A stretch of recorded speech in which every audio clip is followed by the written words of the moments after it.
இயேசுவே ஆண்டவர் ஓர் திருமறை தேடல் என்ற இந்த நிகழ்ச்சியில் பங்கு பெற்றிருக்கிற உங்கள் அனைவருக்கும் இறைமகன் இயேசுவின் இனிதான நாமத்தில் அன்பின் வாழ்த்துக்கள், வணக்கம். இந்த நாளில் நாம் சிந்தனைக்காக எடுத்துக்கொண்ட பகுதி ரோமர் நிருபம். நம்ம இதை எப்படி பார்க்க போகிறோம் அப்படின்னா, வேதம் அறிய வேதம், ரோமர் நிருபம் ஓர் அறிமுகம், பவுல் ஆக்கியோன் அவரை குறித்த ஒரு அறிமுகம், உள்ளடக்கம் இயேசுவே ஆண்டவர், நிறைவாக சில கருத்துக்களை சொல்லிட்டு முடிக்க போகிறோம். இதான் இன்றைக்கி நம்ம பார்க்க போகிறோம். அதுக்கு முன்னாடி நாம் ஜெபம் பண்ணுவோம். எங்கள் கண்மலையும் எங்கள் மீட்பருமாகிய கர்த்தாவே, என் வாயின் வார்த்தைகளும் எங்கள் இருதயத்தின் தியானமும் உம்முடைய சமூகத்தில் எப்பொழுதும் பிரீதியாக இருப்பதாக. ஆமேன். கர்த்தாவே, உம்முடைய வேதத்தின் மகத்துவங்களை நாங்கள் பார்க்கும்படி எங்கள் இருதயத்தின் கண்களை திறந்தருளும் சுவாமி. ஆமேன். சரி, வேதம் அரிய வேதம் என் தேவன் தந்தது, என்னை மாற்றும் புதிதாக்கும் உயர் நோக்கம் கொண்டது. பாருங்க, என்னையே புதிதாக மாற்றுகின்ற நோக்கத்தோடு எழுதப்பட்ட அந்த வேதம், அது அரிய வேதம். அதனால்தான் வேதத்தை வாசி, அதை என்றும் நேசி, தினம் அப்பியாசி, நீ சுகவாசி அப்படின்னு சொல்லப்பட்டிருக்கு. மன மகிழ்ச்சி தான் நல்ல ஔஷதம் அப்படின்னா, வேதமே என் மன மகிழ்ச்சி அப்படின்னு சொல்லிட்டு நம்ம பார்க்குறோம். அநேகம் ஆயிரம் பொன் வெள்ளிகளை பார்க்கிலும் நீர் விளம்பின வேதம் எனக்கு நலம், உம்முடைய வசனம் என் கால்களுக்கு தீபமும் என் பாதைக்கு வெளிச்சமுமாய் இருக்கிறது அப்படின்னு சொல்லிட்டு சொல்லப்பட்டிருக்கு. அது பொன்னிலும் பசும் பொன்னிலும் விரும்பப்படத்தக்கதும், தேனிலும் தேன் கூட்டிலிருந்து ஒழுகுகின்ற தெளி தேனிலும் மதுரமானது. அன்றியும் அவைகளால் உமது அடியேன் எச்சரிக்கப்படுகிறேன். அப்போது நம்ம நடக்க வேண்டிய பாதையை காட்டி நமக்கு மனமகிழ்ச்சியை தந்து நிறைவை தருகின்ற இந்த வேத வசனங்களை தியானித்து பார்க்கும்போது மிகுந்த பிரயோஜனம் உண்டு அப்படிங்கிறத அறிந்திருக்கிறோம். அதனால்தான் சங்கீதக்காரன் சொல்கிறான், முதியவர்களை காட்டிலும் போதிக்கிறவர்களை காட்டிலும் சத்துருக்களை காட்டிலும் என்னை ஞானமுள்ளவனாக இந்த வேதம் மாற்றுகிறது அப்படின்னு சொல்லிட்டு. ஆமாம், இந்த வேதத்தை நாம் தியானிப்பதற்காக இங்கே கூடி வந்திருக்கிறோம். இன்றைக்கி நம்ம தியானிக்க இருக்கிற நூல் ரோமர் நிருபம் அப்படின்னு சொல்லிட்டு பார்க்குறோம். இந்த நூலை குறித்த வரலாறை நம்ம இப்போ பார்ப்போம். இதனுடைய ஆக்கியோன் அப்போஸ்தலனாகிய பரிசுத்த பவுல் அப்படின்னு சொல்லிட்டு பார்க்குறோம். யாருக்கு இதை எழுதினாரு அப்படின்னு சொல்லிட்டு பார்த்தோன்னா, ரோமாபுரியாருக்கு அப்படின்னு நம்ம எளிதாக சொல்லிவிடலாம். ஆனால் அவரே சொல்லியிருக்காரு, தேவ பிரியரும் பரிசுத்தவான்கள் ஆகும்படி அழைக்கப்பட்டவர்களுமாய் இருக்கிறவர்களுக்கு. அப்போ நீங்களும் நானும் ஆண்டவருக்கு பிரியமான பிள்ளைங்க. அப்போ நமக்கு அது மட்டும் இல்லை, பரிசுத்தவான்கள் ஆகும்படி அழைக்கப்பட்டவர்கள். ஆமாம், அவர் பரிசுத்தர்னா நாமும் பரிசுத்தர். அதனால் இந்த நிருபம் நமக்காக எழுதப்பட்டது அப்படின்னு நம்ம சிந்தித்து கொள்ள வேண்டும். யாருக்கோ எழுதின லெட்டர் நம்ம படிக்க மாட்டோம், அது நமக்கு பயன் தராது. இது எனக்கு எழுதினது அப்படின்னு நினச்சிட்டு நம்ம இதை பார்க்கும்போது தான் அது நம்முடைய வாழ்க்கையில் கிரியை செய்யும் அப்படின்னு சொல்லிட்டு நான் நினைக்கிறேன். இது எங்கேருந்து எழுதுறாரு அப்படின்னு பார்த்தானா, கொரிந்து பட்டணத்திலேருந்து எழுதுறாரு. பவுல் 3 பெரிய பயணங்களை முடித்துட்டு கடைசியில் அந்த மக்கதோனியா அங்கெல்லாம் இருந்து தர்ம பணத்தை சேகரித்து எருசலேமில் இருக்கிறவங்களுக்கு கொடுக்கறதுக்காக கிளம்பி போகும்போது இந்த லெட்டரை எழுதிட்டு அவர் 1வது அதிகாரத்திலே சொல்லுவார், எனக்கு உங்களை பார்க்கணுன்னு ரொம்ப ஆசை, அவங்ககிட்ட வரணும்னு ஆசை. அவருடைய அந்த விருப்பம், நான் அங்கே போயிட்டு கொடுத்துட்டு ஸ்பெயினுக்கு போகிறேன், போகிற வழியில் ரோமாபுரிக்கு நான் வருவேன் அப்படின்னு சொல்லிட்டு அவர் எழுதியிருக்கிறத நம்மளால் என்ன செய்ய முடியுது, பார்க்க முடிகின்றது. இதனுடைய காலம் கிபி 57 அப்படின்னு சொல்லிட்டு பார்க்குறோம். இதை எழுதுறதுக்கு உதவியவர் தெர்த்தியு அப்படின்னு சொல்லிட்டு பார்க்குறோம். இந்த லெட்டரை கொரிந்திலிருந்து அந்த காலத்து இப்போ மாதிரி ஒரு ஃபோன்லேயோ மெயிலோ அப்படி இப்படிலாம் அனுப்ப முடியாது, போஸ்ட் கிஸ்ட்லாம் ரொம்ப. அப்போ யாராவது ஒருத்தங்க தான் கொண்டு போகணும். அந்த வேலையை செய்தது யாருன்னா பெபேயாள். பாருங்கள், ஒரு லெட்டர் எழுதி அதுக்கு போக்குவரத்து இந்த எல்லாத்தையும் அவர் தான் மீட் பண்ணியிருக்காரு அப்படின்னு சொன்னால் அவருக்கு எவ்வளோ தாகம் அப்படிங்கிறத நம்ம புரிந்து கொள்ள முடிகிறது. இது புதிய ஏற்பாட்டில் 6வது புத்தகமாக இருக்குது. ஆனால் நிருபங்கள் அப்படின்னு சொல்லிட்டு நம்ம பார்க்கும்போது இதுதான் முதல் நிருபமாக வைக்கப்பட்டிருக்கு. இதுக்கு முன்னாடியே அவர் தெசலோனிக்கேயா இப்படி நிறையா நிருபங்கள் எழுதினாலும் இது முதல்ல வைக்கப்பட்டிருக்கிறதுக்கான காரணம் என்ன அப்படின்னு நம்ம பார்த்தோன்னு சொன்னோன்னா, இதனுடைய உட்கருத்து, இதனுடைய தேவை, இதனுடைய சிறப்பு, அத்தியாவசியம் இதெல்லாம் கருதி தான் இந்த நிருபத்தை முதல்ல வச்சுருக்காங்க அப்படின்னு சொல்லிட்டு நாம் புரிந்து கொள்ள முடிகின்றது அப்படின்னு சொல்லிட்டு பார்க்குறோம். இது இருக்கிறதுலே பெரிய நிருபம். யூஸ்வலாக நிருபங்கள் அப்படின்னா கடிதம். இந்த கடிதம் வந்து இப்போ பேதுரு, யோவான், யூதா இவங்கெல்லாம் எழுதினவங்களுடைய பெயரில் அந்த நிருபங்கள் இருக்குது. ஆனால் அதை பொதுவான நிருபம் அப்படின்னு சொல்கிறோம். இந்த சபைகளுக்கும் தனிநபர்களுக்கும் பவுல் எழுதின நிருபம் வந்து யாருக்கு எழுதப்பட்டதோ அவர்களுடைய பெயர். இப்போ ரோமர்க்குனா ரோமருக்கு, கொரிந்தியருக்குனா கொரிந்தியருக்கு, அந்த மாதிரி பெயர் அந்த நிருபத்துக்கு அமைந்திருக்கிறது அப்படின்னு சொல்லிட்டு பார்க்கின்றோம். இதில் வந்து 16 அதிகாரங்களும் 433 வசனங்களும் இந்த ரோமர் புத்தகத்தில் இருக்குது. இதனுடைய திறவுகோல் வசனம் என்ன அப்படின்னு சொல்லிட்டு பார்த்தோம்னா ரோமர் 1:16-17 கிறிஸ்துவின் சுவிசேஷத்தை குறித்து நான் வெட்கப்படேன் அப்படின்னு சொல்லிட்டு, விசுவாசிக்கிறவன் எவனோ அவனுக்கு ரட்சிப்பு உண்டாகும்படி அது தேவ பலனாய் இருக்கிறது. அப்போ பாருங்க, நம்மளை பலப்படுத்துறது இந்த சுவிசேஷம் அப்படிங்கிறத வந்து பவுல் வந்து ரொம்ப அழகாக இதில் பதிவு செய்திருக்கிறார். அது மட்டும் இல்லை, விசுவாசத்தினால் நீதிமான் பிழைப்பான் என்று எழுதியிருக்கிறபடி விசுவாசத்தினால் உண்டாகும் தேவ நீதி விசுவாசத்திற்கென்று இந்த சுவிசேஷத்தினால் வெளிப்படுத்தப்படுகின்றது. அப்போ தேவ பலன், தேவ நீதி ரெண்டையும் இந்த சுவிசேஷம் நமக்கு கொண்டு வந்து தருகிறது அப்படின்னு சொல்லிட்டு நம்ம வந்து பார்க்க முடிகிறது. ரோமருக்கு எழுதுறாரு. ரோம் நகர் வந்து கிமு 753 ஸ்தாபிக்கப்பட்டது. ரோம பேரரசு உலகமெங்கும் வியாபித்திருந்தது. அதனுடைய தலைநகராக இந்த ரோம் விளங்கியது. அது மட்டும் இல்லை, உலகத்தின் தலைநகர் அப்படின்னு சொல்லக்கூடிய அளவில் இந்த நகர் வந்து அவ்வளவு சிறப்புக்குரிய ஒரு நகரமாக இருந்தது. எல்லா சாலைகளும் ரோமை நோக்கி அப்படின்னு சொல்லிட்டு சொல்லுகிற அந்த சிறப்புக்கு உரியது இந்த நகரம் அப்படின்னு சொல்லிட்டு பார்க்கின்றோம். எந்த காலச்சூழலில் இந்த கடிதத்தை அவர் எழுதினாரு அப்படின்னா, எல்லா நிருபமும் இப்போ கொரிந்தியர், தெசலோனிக்கேர்னா இவர் அங்கே போனார், சபையை நிறுவினார், திருப்பி அவர்களுக்காக கடிதம் எழுதுறாரு, ரைட்டு. ரோமாபுரிக்கு இவர் போகவே இல்லை. அப்போ எப்படி இந்த நீங்கள் அப்போஸ்தலர் 2வது அதிகாரத்தில் பார்த்தீங்கன்னா அந்த பெந்தைக்கோஸ்தை நாள், அந்த பெந்தைக்கோஸ்தை நாளில் ஆவியானவர் ஊற்றப்படுகிறார். நிறைய பேர் உலகத்தின் பல பகுதிகளிலும் இருந்த யூதர்கள் அந்த பஸ்கா பண்டிகைக்காக அங்கே வந்திருக்காங்க. அவங்க தாவீதுடைய அந்த கல்லறைக்கு போகிறப்ப தான் அந்த மேல் வீட்டில் எல்லாரும் என்னடா நம்ம பாஷைகளை இவங்க பேசுகிறாங்க அப்படின்னு அதிசயப்பட்டு நின்றாங்க. எல்லார் மேலும் ஆவியானவர் அருளப்பட்டார். அப்புறம் 3000 பேர் அன்னைக்கு ரட்சிக்கப்பட்டார்கள் அப்படின்னு சொல்லிட்டு பார்க்குறோம். அதுக்கப்புறம் திரும்பி அவங்கவுங்க ஊருக்கு போகும்போது அந்த கிறிஸ்துவின் நற்செய்தி அவர்களுக்குள்ளாக சென்றது அப்படின்னு சொல்லிட்டு பார்க்குறோம்.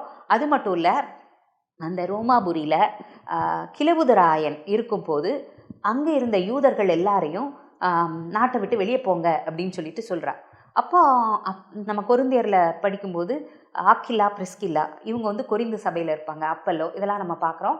அவங்க கூட தான் பவுல் வந்து கூடார தொழில் செய்வார். இந்த கடிதம் எழுதும்போது ஆக்கிலாவையும் பிரிஸ்கில்லாவையும் குறிப்பிட்டு அப்பல்லோவெல்லாம் குறிப்பிடுறாரு, உத்தம குமாரன் அப்படின்னு சொல்லிட்டு. இவங்களை வந்து சுவிசேஷத்துக்காக எனக்காக தங்களுடைய கழுத்தை கொடுத்தவர்கள் அப்படின்னு. இவங்க இப்போ எங்கே இருக்காங்க? அங்கே இருக்காங்க. எப்படி அங்கே போனாங்க? திருப்பி நீரோ மன்னன் வரும்போது ரோமாபுரிக்கு சிதறுண்ட யூதர்களெல்லாம் திருப்பி அவன் வந்து என்ன செய்கிறான், அழைக்கிறான் அப்படின்னு சொல்லிட்டு பார்க்கின்றோம். அப்போ அங்கே வந்து நிறையா பேர் இருக்காங்க, யூதர்கள், யூத மார்க்கத்து அமைந்தவர்கள், புறஜாதிகள் அப்படின்னு. இவங்க போகும்போது புறஜாதிகளுடைய டாமினேஷன் கொஞ்சம் ஜாஸ்தியாக இருக்கும். வந்த பிறகு யூதர்கள், யூத மார்க்கத்து அமைந்தவர்கள் அப்படிலாம். அப்போது இவங்க 3 பேரும் இருக்காங்க. இவங்க எல்லாத்துக்கும் என்னது அப்படிங்கிற கோட்பாடுகளை சரியாக கற்றுக் கொடுக்க வேண்டும். அதனால தான் இந்த புத்தகம் எழுதப்பட்டது அப்படின்னு சொல்லிட்டு நம்ம வந்து பார்க்க முடிகின்றது. இதனுடைய சிறப்பு என்ன அப்படின்னு சொல்லிட்டு பார்த்தோன்னா, நம்ம ராக்லண்ட் அண்ணன் இதை வந்து ஆற்றல் மிக்க சுவிசேஷம், சுவிசேஷத்தின் களங்கமற்ற விளக்கம், பவுலின் சுவிசேஷம், பவுலின் மலை பிரசங்கம் அப்படிலாம் இதை குறித்து என்ன செய்கிறாங்க, சொல்கிறாங்க. ராக்லண்ட் அண்ணன் வந்து சொல்லுவாங்க, நமக்கு ஸ்பீட் போஸ்ட்டில் அனுப்பப்பட்ட இல்லைனா நாம் ஸ்பீட் போஸ்ட்டில் பெற்ற ஒரு பர்சனல் லெட்டர் அப்படின்னு சொல்லிட்டு. நான் ஏற்கனவே சொன்னேன்ல, இதை பர்சனல் லெட்டர்னு அனுபவித்தவர்கள் இதை குறித்து கூறுகின்ற காரியங்கள் நமக்கு ரொம்ப வியப்பை ஏற்படுத்துகின்றது. மார்ட்டின் லூத்தர், இவர் ஒரு சீர்திருத்தவாதி. இவர் என்ன சொல்கிறாரு அப்படின்னு சொன்னா, நற்செய்திகளே சிறந்த நற்செய்தி, நல்ல நற்செய்தி, தூய நற்செய்தி இதுதான் அப்படின்னு சொல்லிட்டு சொல்கிறாரு. வார்த்தைக்கு வார்த்தை நாம் மனனம் செய்ய வேண்டிய ஒரு நூல் இது அப்படின்னு சொல்லிட்டு சொல்கிறாரு. அப்படி கரைச்சி குடிச்சிடணும் அப்படி. அது மட்டும் இல்லை, கால்ரிட்ஜ் அப்படிங்கிற இலக்கியவாதி என்ன சொல்கிறாருன்னா, விவிலியத்தில் என்னை கவர்ந்த ஒரு நிருபம்னா அது ரோமர் நிருபம் தான் அப்படின்னு சொல்கிறாரு. மைக்கேல் ஃபாரடே, இவர் ஒரு அறிவியலாளர். இவர் என்ன சொல்கிறாரு அப்படின்னா, உண்மையான விசுவாசத்தை எனக்குள்ள கொண்டு வந்தது இந்த ரோமர் நிருபம் தான் அப்படின்னு சொல்கிறாரு. உலகத்திலேயே பைபிளுக்கு அடுத்தபடியாக அதிகமாக விற்பனையான ஒரு புத்தகம் என்ன அப்படின்னு சொன்னோன்னா, ஜான் பனியன் எழுதின த பில்கிரிம்ஸ் ப்ராக்ரஸ். அந்த ஜான் பனியன் என்ன சொல்கிறாரு அப்படின்னு சொன்னோன்னா, ரட்சிப்பின் நிச்சயத்தை எனக்குள்ளாக விதைத்த ஒரு நூல் இந்த ரோமர் அப்படின்னு சொல்லிட்டு சொல்கிறாரு. அதனால் இவ்வளோ அழகான நூலை எழுதின நம்ம பவுலை குறித்து சில காரியங்களை நம்ம பார்க்க வேண்டியது இருக்குது. பவுல் இவர் ஒரு அப்போஸ்தலர். அவரை குறித்து என்ன சொல்கிறாருன்னா, நான் இஸ்ரவேல் வம்சத்தான், பென்யமீன் கோத்திரத்தான், எபிரேயரில் பிறந்த எபிரேயன், நியாயப்பிரமாணத்தின்படி பரிசேயன். அதுக்கப்புறம் சொல்கிறாரு, 8ஆம் நாளில் விருத்த சேதனம் பண்ணப்பட்டவன், பக்தி வைராக்கியத்தின்படி நான் சபையை துன்பப்படுத்துகின்றவன், நியாயப்பிரமாணத்தின் நீதியின்படி குற்றம் சாட்டப்படாதவன் அப்படின்னு சொல்கிறார். இவர் எங்கே தான் பிறந்தாரு அப்படின்னு சொல்லிட்டு நம்ம பார்த்தோன்னா, ஆசியாவில் இருக்கிற சிசிலியா அந்த இடத்துல இருக்கிற தர்ஷு அப்படிங்கிற பட்டணத்தில் தான் இவர் என்ன செய்தார், பிறந்தார். இது எங்கே இருக்குன்னா துருக்கி. இன்றைக்கி நம்ம துருக்கி அப்படின்னு சொல்கிற இடத்துல தான் இருக்குது. இவர் ரோம குடிமகன் அப்படிங்கிற ஸ்லாக்கியத்தோடு பிறந்தவர். நிறைய பேர் காசு கொடுத்து இதை வாங்கிட்டு இருந்தாங்க. ஆனால் இவர் அந்த ஸ்லாக்கியத்துக்குரியவராக பிறந்தார் அப்படின்னு பார்க்குறோம். உலகத்திலே பெரிய கல்விமான் அப்படின்னு சொல்லிட்டு அழைக்கப்படுகின்ற கமாலியேல் கொஞ்சம் சொற்பமானவர்கள் தான் அவருக்கு, அதில் ஒரு மாணவனாக இவர் திகழ்ந்தார் அப்படின்னு சொன்னான்னா, இவர் எவ்வளோ பெரிய அறிவாளி அப்படிங்கிறது நமக்கு புரிகின்றது. எபிரேயு, கிரேக்கு, லத்தீன், அராமேயம் அப்படின்னு பன்மொழி புலமை மிக்கவர். நீங்கள் அப்போஸ்தலர் புஸ்தகத்தை படித்து பார்த்தீங்கன்னா, எந்த சூழலில் யார்கிட்ட எப்போ எந்த லாங்குவேஜ் பயன்படுத்தணும் அப்படிங்கிற ஞானம் இவருக்கு ரொம்ப அதிகமாக இருந்தது அப்படின்னு சொல்லிட்டு பார்க்க முடியும். அது எனக்கு ரொம்ப ஆச்சரியமாக இருக்கும். அது கடவுள் கொடுத்த ஞானம் அப்படின்னு நான் நினைக்கிறேன். இந்த தமஸ்குல சபையை துன்பப்படுத்துவதற்காக நிருபங்களை வாங்கி கொண்டு போன அவரை சடூதியாய் வானத்திலிருந்து ஒரு ஒளி வந்தது. அந்த பரம தரிசனத்தை கண்ட பிறகு அவரால் எந்த சபையை துன்பப்படுத்தணும்னு நினச்சிட்டு போனாரோ, எந்த மார்க்கத்தை அழிக்கணும் அப்படின்னு நினச்சாரோ, அந்த மார்க்கத்தை அதை உலகமெங்கும் எடுத்து செல்வதற்காக பல இன்னல்களை அனுபவித்தவர் அப்படின்னு சொல்லிட்டு பார்க்கின்றோம். 13 நிருபங்கள் இவர் எழுதியிருக்காரு. எபிரேயரும் இவர் தான் எழுதியிருக்கலாம் அப்படின்னு சொல்லிட்டு இருக்குது. அவ்வளவு ஒரு புலமை மிக்கவர் அப்படின்னு சொல்லிட்டு பார்க்கின்றோம். ஆண்டவர் இவ்வளவு ஞானவான தன்னுடைய அந்த காரியங்களெல்லாம் எழுதி வைப்பதற்காக பயன்படுத்தியிருக்காரு அப்படின்னா, அது அவருடைய திட்டம், அவருடைய அநாதி தீர்மானம் எவ்வளோ பெருசு அப்படின்னு சொல்லிட்டு பாருங்கள். அவ்வளோ பக்தி வைராக்கியம் நிறைந்தவர். அது மட்டும் இல்லை, எருசலேமில் நிறைய தடவை அவருக்கு ரோமாபுரிக்கு போகணுன்னு சொல்லிட்டு ஆசை. ஆனால் கடைசியில் அவர் போகும்போது கைதியாக தான் அங்கே போகிறாரு.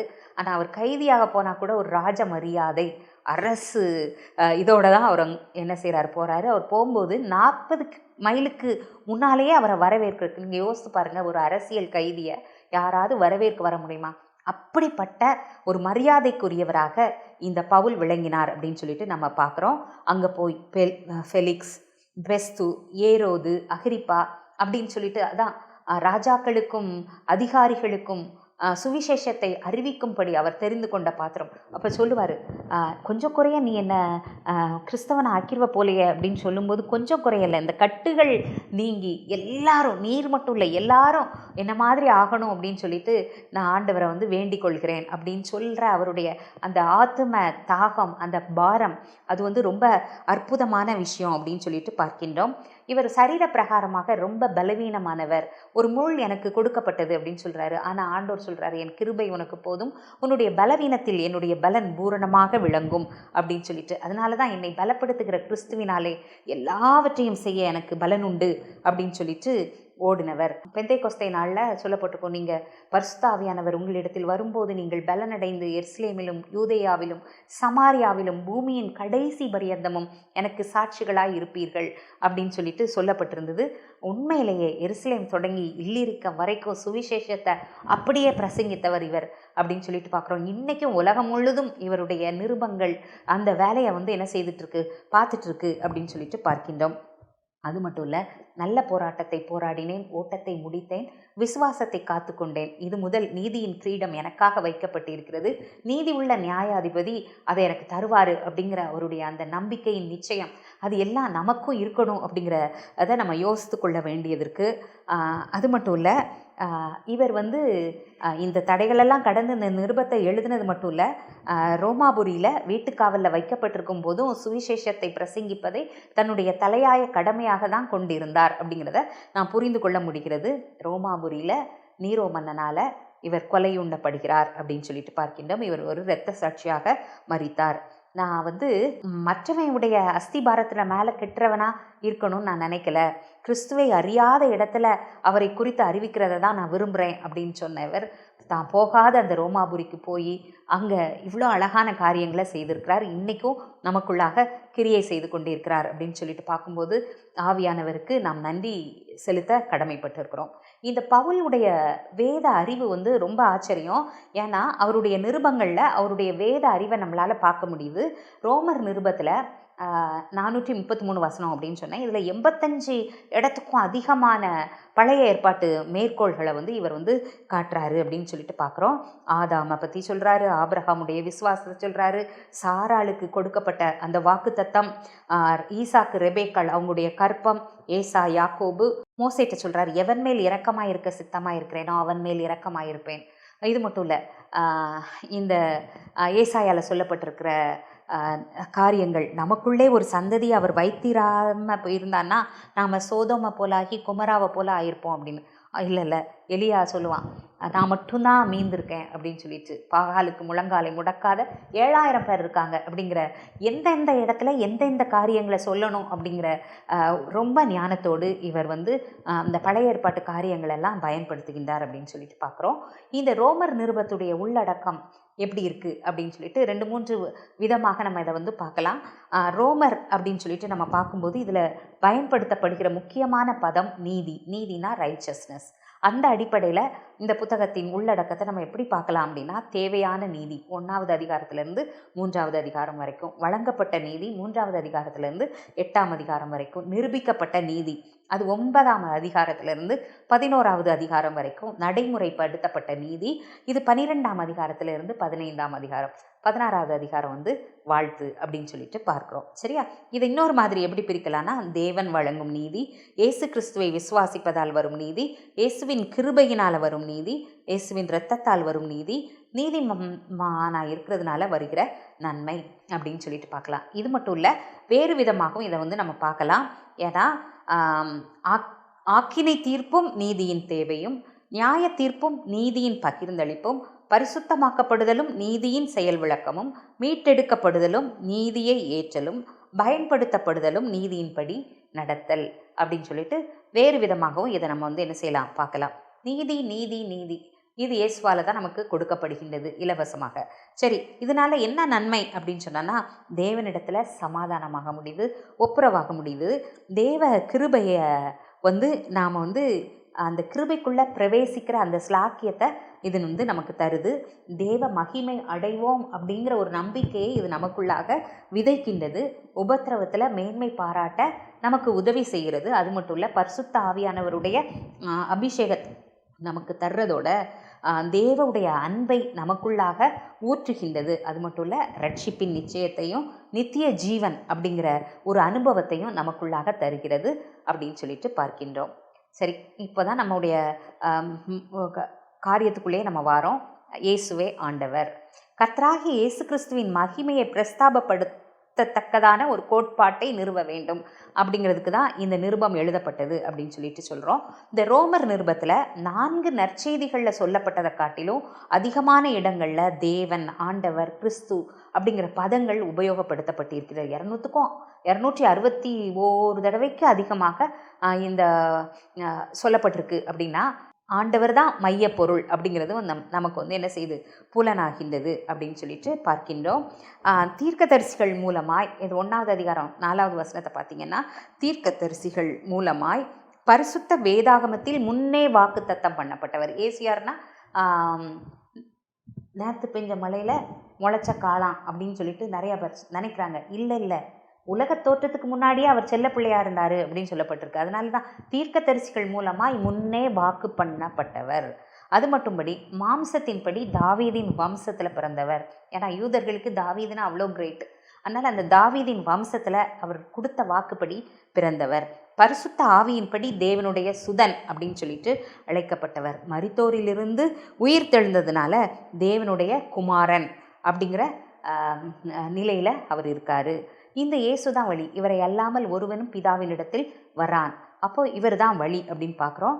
அது மாதிரி 8வது அதிகாரம் 33, 34 வசனங்களில் பார்த்தீங்கன்னா, கிறிஸ்து நமக்காக மரித்தார், நமக்காக எழுந்தார், பிதாவின் வலது பார்சத்தில் வீற்றிருக்கின்றார், நமக்காக வேண்டுதல் செய்கின்றார். அப்போ இவர் ஆளினால் அழகு ராஜா, நமக்காக எல்லாவற்றையும் டன் ஒர்க் எல்லாத்தையும் செஞ்சிட்டார். அதனால தான் ஒரு பக்தன் சொல்கிறான், எல்லாம் இயேசுவே, எனக்கெல்லாம் இயேசுவே, தொல்லை மிகும் இவ்வுலகில் துணை இயேசுவே அப்படின்னு சொல்லிட்டு சொல்கிறான்.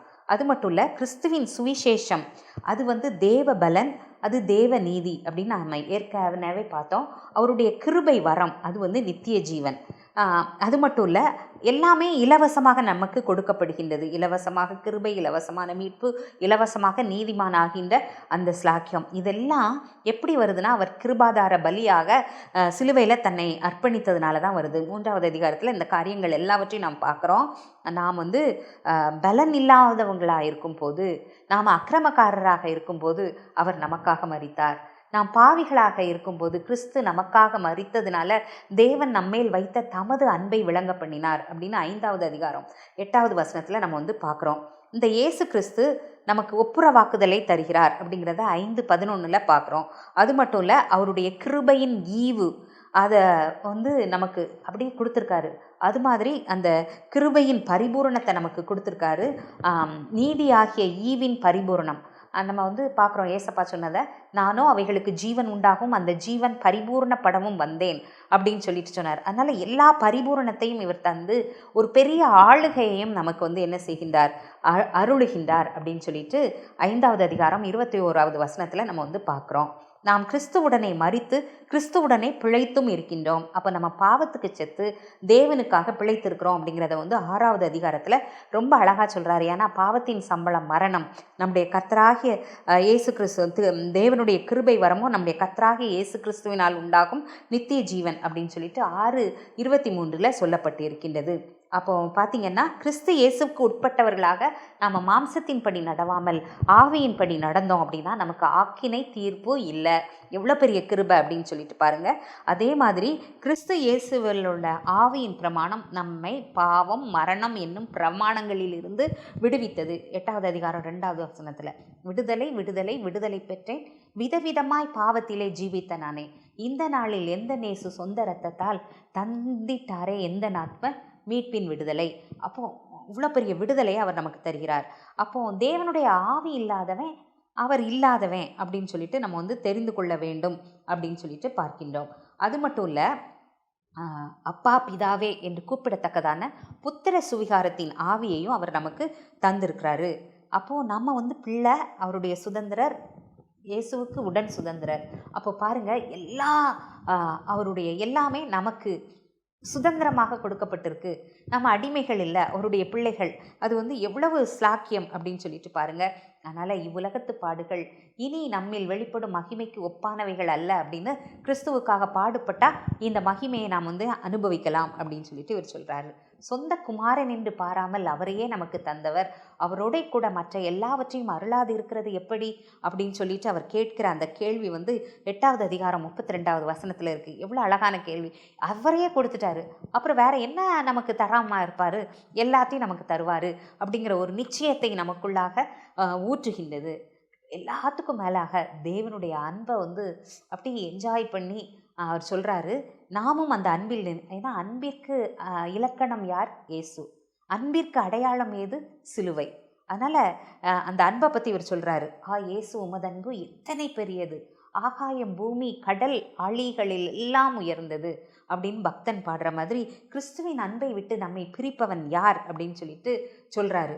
அது பெரிய லிஸ்டே கொடுக்குறாரு. உபத்திரவம், வியாகுலம், துன்பம், பசி, நிர்வாணம், நாசம், மோசம், பட்டயம், என்னது இருக்கட்டும், இவை எல்லாவற்றிலும் நாம் நம்மில் அன்பு கூறுகிறவராலே முற்றிலும் ஜெயம் பெற்றவர்களாக இருக்கிறோம். அரை குறை முக்காவே கிடையாது, அவரே முற்றிலும் ஜெயம் கொடுக்கிற ஆண்டவர். அதனால தான் ஜெயம் கொடுக்கும் தேவனுக்கு கோடி கோடி சோஸ்திரம், வாழ்வழிக்கும் இயேசு ராஜாவுக்கு வாழ்நாள் எல்லாம் சோஸ்திரம் அப்படின்னு சொல்லிட்டு பக்தன் பாடுறான். அதனால் மரணமோ ஜீவனோ தேவதூதரோ அதிகாரமோ வல்லமையோ நிகழ்காரியமோ வரும் காரியமோ வேறு எந்த சிருஷ்டியோ தேவன்பின் வெள்ளமே திருவருள் தோற்றமே மெய் மனதானந்தமே செய்யனின் சொம்பாதம் சேவிக்கை வேளை ஐயா நின் அடிப்பணிந்தன். அந்த பாட்டை படித்து பாருங்க, இது அப்படியே அந்த பாட்டில் சொல்லப்பட்டிருக்கும் அப்படின்னு சொல்லிட்டு பார்க்கின்றோம். நம்முடைய கர்த்தராகிய கிறிஸ்து இயேசுவில் உள்ள தேவனுடைய அன்பை நம்ம விட்டு பிரிக்க மாட்டாது. எனக்கும் அவருக்கும் நடுவில் எதுவும் வர முடியாது அப்படின்னு நான் நிச்சயித்திருக்கிறேன் அப்படின்னு பவுல் சொல்கிற மாதிரி நமக்கும் அந்த நிச்சயம் இருக்கா அப்படிங்கிறது தான் இன்னைக்கு நம்ம முன்னாடி வைக்கப்பட்டிருக்கிற கேள்வி. பவுலுடைய போதனைகள் ரொம்ப நல்லா இருக்கு. இந்த மலைப்பிரசங்கம் மாதிரி துர்ரீச்சைக்கு இடமாக சரீரத்தை என்ன செய்யாதீங்க, உடலை பேணாதீங்க அப்படின்னு சொல்லிட்டு இயேசு கிறிஸ்துவை தரித்து கொள்ளுங்கள். நம்ம மலை பிரசங்கத்தில் சொல்லுவார், உன் கை இடர்லாம் இருக்கா தரித்து போடு. அந்த தரித்து போடுதல்ங்கிறது வெட்டி போட்டுரு அப்படின்னு. இங்கே தரித்து கொள்ளுங்கள்ன்ற அவரையே அணிந்து கொள்ளுங்கள். அவருடைய சாயல், அவருடைய சுவாபம், இதை உடையவர்களாக நாம் என்ன செய்யணும், இருக்கணும் அப்படின்னு சொல்கிறாரு. அதே மாதிரி சகோதரனுக்கு நீ என்ன செய்யாத, இடரலாக இருக்காதே. ஏன்னா நியாய பிரமாணத்தில் நியாய தீர்ப்பில் நம்ம நிற்க வேண்டியது இருக்குது, பார்த்துக்கோ அப்படின்னு சொல்லிட்டு சொல்கிறாரு. ஏசோம்தார் மூடனே அப்படின்னு சொல்லாத எரி நரகத்துக்கு பாத்திரன் அப்படின்னு சொல்லிட்டு. அது மாதிரி சாப்பிட்றது போஜனம் உள்ளே போகிறது ஒன்றும் தீட்டுப்படுத்தாது, வெளியில் வர்றது. ஆனாலும் நீ உன் சகோதரனை போஜனத்தினால கெடுக்காத, ஏன்னா கிறிஸ்து அவனுக்காகவும் மரித்தாரே அப்படின்னு சொல்கிறாரு. அதனால் நாம் கிறிஸ்துவின் மாதிரியின்படியே ஏக சிந்தை உடையவர்களாக கிறிஸ்து நம்மை ஏற்றுக்கொண்டதைப் போல, நாம் பாவியாக இருக்கும்போதே நம்மளை ஏற்றுக்கிட்டார். அதே மாதிரி தான் மற்றவர்களை குற்றப்படுத்தக்கூடாது, அவர்களையும் நாம் ஏற்றுக்கொள்ள வேண்டும் அப்படின்னு சொல்லிட்டு அவருடைய மாதிரியின்படி நாம் செயல்பட நம்மை அழைக்கிறார் அப்படின்னு சொல்லிட்டு பார்க்குறோம். இந்த ரோமர் நிருபத்தில் எனக்கு ரொம்ப பிடித்தது அவருடைய அந்த அழகான எடுத்துக்காட்டுகள். ஆதாம், பழைய ஆதாம், அவனுடைய கீழ்ப்படையினால் பாவம் மரணம் அப்படின்னு வந்தது. பிந்திய இயேசு கிறிஸ்து, அவருடைய கீழ்ப்படிதலினால் கிருபையும் நித்திய ஜீவனும் நமக்கு கொடுக்கப்பட்டிருக்குங்கிறத ரொம்ப அழகாக விவரிக்கின்றார். அது மட்டும் இல்லை, நியாயப்பிரமாணம், அது புருஷன் மனைவி அப்படிங்கிற ஒரு உறவை சொல்லி, மனைவி நியாயப்பிரமாணத்தின்படி புருஷனுக்கு உட்பட்டவள். அவன் இறந்துட்டான் அப்படின்னு சொன்னான்னா அந்த பிரமாணத்திலேருந்து இவன் விடுபடுகிறார். பிந்தைய புருஷன் அதுதான் இயேசு கிறிஸ்து. அவர் வரும்போது அவள் அந்த நியாய பிரமாணத்துக்குள்ளே இருக்கணும்னு சொல்லிட்டு அவசியம் இல்லை, அவருடைய அன்பின் பிரமாணத்துக்கு உட்பட்டவளாக அவள் இருக்கா அப்படிங்கிறத ரொம்ப அழகாக சொல்கிறாரு. அதே மாதிரி ஒலிவ மரத்தில் ஒரு அழகான இதை சொல்வார்.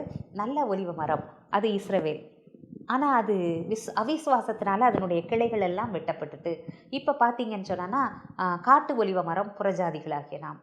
அவர் நினைக்கிறாரு, சரி இவங்களுடைய விசுவாசம் நல்லா இருக்குது அப்படின்னு நம்மளை அந்த ஒலிவ மரத்தில் ஒட்டி வச்சிட்டாரு. இப்போ நமக்கு என்னன்னா ரொம்ப பெருமை, நான் தான் மேன்மை பாராட்டுறது. அவங்கள தள்ளிட்டாரு, சொந்த ஜனமான யூதரை தள்ளி தொலைவில் கிடந்த புறஜாதியாரா எங்களை மந்தையில் சேர்த்துட்டாரு அப்படின்னு சொல்லிட்டு அப்புறம் குப்புற நிற்கிறது. அப்போ பவுல் சொல்கிறாரு, டேய் சொந்த கிளையே வெட்டி போட்டார், உன்னை வெட்டி போடுறதுக்கு எவ்வளோ நேரம் ஆகும்?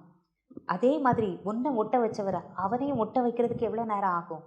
அதனால் அவங்களுக்கும் ஒரு நேரம் வரும். இப்போ உன்னுடைய கிருபையின் காலம், நீலாம் வரணும் அப்படிங்கிறதுக்காக தான் அவர் வெயிட் பண்ணிகிட்டு இருக்காரு. அவங்களும் உள்ளே வந்துடுவாங்க அப்படிங்கிற ஒரு நம்பிக்கையை ரொம்ப அழகாக விளக்குகிறத நம்மளால் பார்க்க முடிகின்றது. பவுலுடைய போதனை என்ன சொல்கிறாரு அப்படின்னு சொன்னான்னா, நான் எனக்கு கடைசியாக இதை மட்டும் நான் சொல்லிடுறேன். அவருடைய வேதனை என்ன, அவருக்கு வேதனை அப்படின்னா 9வது அதிகாரம் 1 to 3 பார்த்தீங்கன்னா, எனக்கு மிகுந்த துக்கமும் இடைவிடாத மன வேதனையும் உண்டாயிருக்கிறது. எதுக்கு?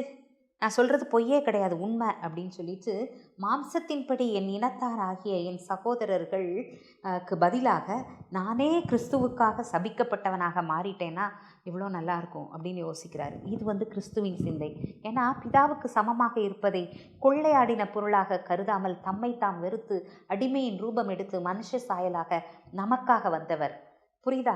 இதே தான் மோசேட்டு இருந்தது. ஒன்றை நான் வச்சுக்கிறேன், அவங்க வேண்டாம் அப்படின்னு சொல்லும்போது, வேண்டாம் என்னுடைய பேரை வேணால் ஜீவ புஸ்தகத்திலேருந்து நீங்கள் கிறுக்கி போட்டுருங்கன்னு.